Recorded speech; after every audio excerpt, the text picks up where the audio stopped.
Welcome into sports. I'm Danielle Williams. Last week, the Ball State Cardinals grabbed the attention of the state when they gave the 8th-ranked Fighting Irish a scare at Notre Dame. And this weekend, Tom Allen and the Hoosiers were hoping to avoid being victims of another scare from the Cards as they hosted Ball State, looking to advance to 3-0 on the season. Now for a pivot, we close our newscast tonight with something that has nothing to do with sports. But it sure is cute. Welcome into sports. I'm Danielle Williams. After dominating the Bills last week, the Colts came into today's matchup with the Raiders, hoping to string together back-to-back wins for the first time this season before entering the bye week.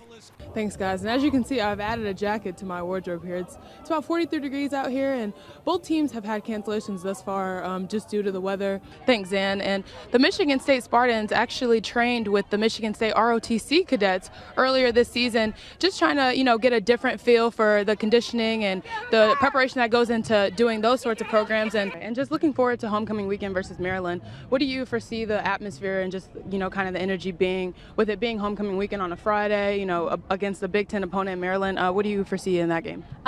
So you're saying Magic Johnson, Clyde Drexler, Karl Malone, John Stockton, Hall of Famers. You're saying those Hall of Famers aren't competition, but you're saying Steph Curry, most definitely. Steph Curry, Tony Parker. Back then, the players, there was no super teams. Now LeBron has to face super teams. What super team has he beat, though? What super team has he beat? Let's tie this back in a little bit. And last year, Zach LaVine, when he did the Space Jam dunk, that was kind of the start of the trend of the tribute dunks. But I really like it. I think it's, it tips a hat off to legends who, really performed well in dunk contests before.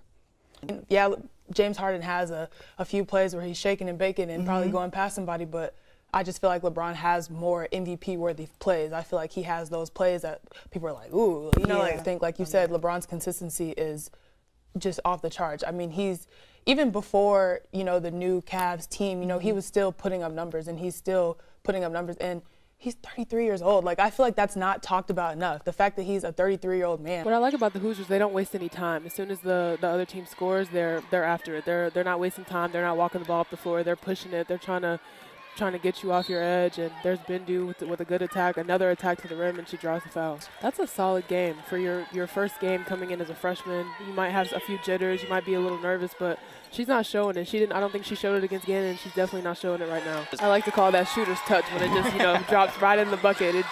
It bounces off the rim and it's going in. And that is the 4th and one that Arkansas State has given up today.